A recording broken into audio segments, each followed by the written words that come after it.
Very very very very important question ಇರುತ್ತೆ. ಏನು very very important question ಅಂದರೆ ನಿಮಗೆ ಇತ್ತೀಚೆಗೆ ಭಾಳ ನ್ಯೂಸಲ್ಲಿ ಇರ್ತಕ್ಕಂಥದ್ದು ಇದು. ಇತ್ತೀಚೆಗೆ ಒಂದು ಇರಾನ್ ನ್ಯೂಸ್ನಾಗ ಐತಿ, ಬಿಟ್ಟರೆ ಯಾವುದು ಬ್ರೆಜಿಲ್ ನ್ಯೂಸ್ನ, ಇದು ಇಸ್ರೇಲ್ ನ್ಯೂಸ್ನಾಗ ಐತಿ, ಇರಾನ್ ನ್ಯೂಸ್ನಾಗ ಐತಿ, ಬಿಟ್ಟರೆ ರಷ್ಯಾ ನ್ಯೂಸಲ್ಲಿ ಐತಿ, ಬಿಟ್ಟರೆ ಉಕ್ರೇನ್ ನ್ಯೂಸಲ್ಲಿ ಐತಿ. ಅದನ್ನು ಬಿಟ್ಟರೆ ಇತ್ತೀಚೆಗೆ ಜಾಸ್ತಿ ನ್ಯೂಸಲ್ಲಿ ಇರೋದು ಯಾವುದಂದರೆ ಯಾವುದಪ್ಪ, ನಮ್ಮದು ವೆನೆಜುವಾಲಾ ಅಂತಕ್ಕಂಥದ್ದು. ವೆನೆಜುವಾಲಾ ಏನು ನ್ಯೂಸಲ್ಲಿ ಇರ್ತಕ್ಕಂಥದ್ದು, ಅದ್ರ ಬಗ್ಗೆ ಇವತ್ತು ನಾವು ನೋಡ್ತಾ ಹೋಗೋಣ. ಹಾಗಾದರೆ ಇತ್ತೀಚೆಗೆ ಭೀಕರ ಭೂಕಂಪಕ್ಕೆ ತುತ್ತಾಗಿ ತುರ್ತು ಪರಿಸ್ಥಿತಿ ಘೋಷಿಸಿಕೊಂಡ ದಕ್ಷಿಣ ಅಮೇರಿಕಾದ ಅಮೇರಿಕಾದ ದೇಶ ಯಾವುದು ನೋಡ್ರಿ? ದಕ್ಷಿಣ ಅಮೇರಿಕಾದ ತುದಿಯ ದೇಶ ವೆನೆಜುವಾಲಾ, ಬ್ರೆಜಿಲು, ಅರ್ಜೆಂಟೈನಾ, ಕೊಲಂಬಿಯಾ. ಓಕೆ, ಏನಪ್ಪ ಅಂತಂತಂದರೆ ಎಷ್ಟೋ ಮಂದಿ ತೀರ್ಕೊಂಡೋಗಿರಲಿ. ವೆನೆಜುವಾಲಾ ಅಂತಕ್ಕಂಥದ್ದು ವೆನೆಜುವಾಲಾ ರಾಷ್ಟ್ರ. ಈ ವೆನೆಜುವಾಲಾ ಬಗ್ಗೆ ನಾವು ನೋಡ್ತಾ ಹೋದರೆ ಇತ್ತೀಚೆಗೆ ಇಲ್ಲೇ ಮಡುರವರನ್ನ ಅಧ್ಯಕ್ಷನಾಗಿ ಕಿತ್ತೋಗೋದು, ಡೆಸ್ಸಿ ರೋಡ್ರಿಂಗ್ಸ್ ಅವರು ಅಧ್ಯಕ್ಷರಾಗಿರ್ತಕ್ಕಂಥವ್ರು, ಅದು ಕೂಡ ಗೊತ್ತಿರಲಿ. ಹಾಗಾದರೆ ವೆನೆಜುವಾಲಾ ಇವತ್ತೇ ನ್ಯೂಸಲ್ಲಿ ಬಂದೈತೆ, ಭೀಕರ ಭೂಕಂಪಕ್ಕೆ ನೆರವಿಗೆ ಧಾವಿಸಿದ ಭಾರತ. ಹಾಗಾದರೆ ನಾವು ವೆನೆಜುವಾಲಾ ಬಗ್ಗೆ ವೆರಿ ವೆರಿ ಇಂಪಾರ್ಟೆಂಟ್ ನೋಡ್ಕೊಂಡು ಹೋಗೋಣ ಸಂಪೂರ್ಣವಾಗಿ. ಇವತ್ತು ವೆನೆಜುವಾಲಾದ ಬಗ್ಗೆ ನಿಮ್ಗೆ ಹೇಳ್ಕೊಡ್ತೀನಿ. ಆ ವೆನೆಜುವಾಲಾ ಬಗ್ಗೆ ನೀವು ಸಂಪೂರ್ಣವಾಗಿ ಮಾಹಿತಿ ತಿಳ್ಕೊಡ್ರಿ. ಯಾವ ಬಾರ್ಡರ್ ಕಂಟ್ರೀಸು ಈಗ ಪ್ರೆಸೆಂಟ್ ಅಧ್ಯಕ್ಷರು ಯಾರಿದ್ದಾರೆ, ಯಾವ ಭಾಷೆ ಮಾತಾಡ್ತಾರೆ, ಯಾವ್ಯಾವ ಬಾರ್ಡರ್ ಕಂಟ್ರಿ ಬಂದೇವೆ ಎಲ್ಲ ಹೇಳ್ತೀನಿ, ತಿಳ್ಕೊಂಡು ನೋಡ್ರಿ. ಇತ್ತೀಚೆಗೆ ಕರಾವಳಿ ಪಟ್ಟಣ ದಕ್ಷಿಣ ಅಮೇರಿಕಾದ ವೆನೆಜುವಾಲಾ ಅಂದರೆ ದಕ್ಷಿಣ ಅಮೇರಿಕಾದ ತುದಿಯ ರಾಷ್ಟ್ರ ಇದು. ಓಕೆ, ಇದು ಸಂಭವಿಸಿದ 2 ಪ್ರಬಲ ಭೂಕಂಪಗಳ ಹಿನ್ನೆಲೆ ದೇಶಾದ್ಯಂತ ತುರ್ತು ಪರಿಸ್ಥಿತಿಯನ್ನು ಏರಲಾಗಿದೆ. ಇಲ್ಲಿ ನೋಡ್ರಿ, ಕರಾವಳಿಯ ಪಟ್ಟಣದ ಮೊರಾನ್ ಬಳಿ ಕೇವಲ 1 ನಿಮಿಷದಲ್ಲಿ 7.1ರಿಂದ 7.5 ತೀವ್ರತೆ ಭೀಕರ ಭೂಕಂಪ ಆಗಿದ್ದು ವೆನೆಜುವಾಲಾ ದಾಖಲಾದ ದೊಡ್ಡ ಭೂಕಂಪ ಆಗಿದೆ. ಅಮೆರಿಕದ ಭೂ ವೈಜ್ಞಾನಿಕ ಸಮೀಕ್ಷೆ ಸಂಸ್ಥೆಯ ಮಾಹಿತಿಯ ಪ್ರಕಾರ ಮೊದಲ ಭೂಕಂಪನ ಮೊರನೋ ಪಟ್ಟಣ ಸಮೀಪ ಸಂಭವಿಸಿದ್ದು ಭೂಮಿ 22 ಕಿಲೋಮೀಟರ್ ಆಳದಲ್ಲಿ ದಾಖಲೆ. ಅದರ ಬೆನ್ನಲ್ಲೇ 7.5 ಅಂದರೆ 2 ಭೂಕಂಪಗಳು ಇದು ಆಗಿದ್ದಾವೆ.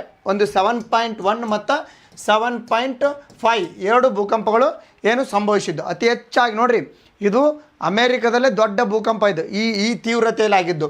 ನೋಡ್ರಿ, ಗುರುವಾರ ಅದನ್ನು ಬಿಟ್ಟು ಜಪಾನ್ ಅಮೇರಿಕಾದಲ್ಲೂ ಕಂಪನ ಆಗಿರ್ತಕ್ಕಂಥದ್ದು. ಏನಪ್ಪ ಅಂದರೆ ಜಪಾನಲ್ಲಿ 6.5 ತೀವ್ರತೆ ಭೂಕಂಪ ಆಗೈತಿ, ಅಮೇರಿಕಾದಲ್ಲಿ 5.6 ತೀವ್ರತೆ ಆಗಿರ್ತಕ್ಕಂಥದ್ದು.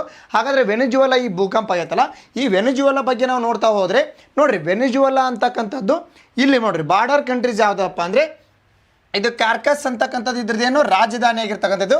ಇದು ಕೆರಿಬಿಯನ್ ಸೀದ ಕರಾವಳಿ ಪ್ರದೇಶವನ್ನು ಹೊಂದೈತಿ. Okay, Venezuela. ಇದಕ್ಕೆ ನೋಡ್ರಿ Colombia, okay, Colombia, Guyana, okay, Guyana, Brazil, okay, ಇವೆಲ್ಲ ಬಾರ್ಡರ್ ಕಂಟ್ರೀಸ್. ಇದಕ್ಕೆ ಗಯಾನಾ, ಬ್ರೆಜಿಲು, ಕೊಲಂಬೋ ನೋಡ್ರಿ.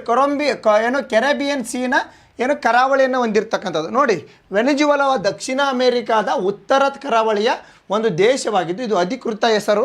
ಇದರ ಅಧಿಕೃತ ಹೆಸರು ಏನಂದರೆ ಬೊಲಿವೇರಿಯನ್ ರಿಪಬ್ಲಿಕ್ ಆಫ್ ವೆನೆಜುವಾಲಾ.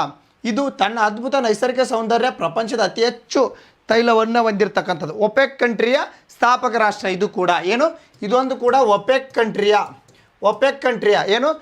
ತೈಲವನ್ನು ಪೆಟ್ರೋಲಿಯಂ ರಫ್ತು ಮಾಡ್ತಕ್ಕಂಥ ಕಂಟ್ರಿಗಳು ಒಪೆಕ್ ಐತಲ್ಲ, ಒಪೆಕ್ನ ಸ್ಥಾಪಕ ರಾಷ್ಟ್ರ ಇದು ವೆನೆಜುವಾಲಾ, ನೆನಪಿರಲಿ. ಓಕೆ, ಸ್ಥಾಪಕ ರಾಷ್ಟ್ರ ಅಂತಕ್ಕಂಥದ್ದು. ವಿಶ್ವದ ಅತಿ ಎತ್ತರದ ಜಲಪಾತ ಯಾವುದು? ಏಂಜಲ್ ಫಾಲ್ಸ್ ಕೂಡ ಇದೇ ದೇಶದಲ್ಲಿ ಹೆಸರುವಾಸಿಯಾಗಿರ್ತಕ್ಕಂಥದ್ದು. ಹಾಗಾದರೆ ಭೌಗೋಳಿಕ ಮತ್ತು ರಾಜಧಾನಿ ನೋಡೋದಾದರೆ ವೆನೆಜುವಾಲಾ ಉತ್ತರಕ್ಕೆ ಕೆರಿಬಿಯನ್ ಸಮುದ್ರ,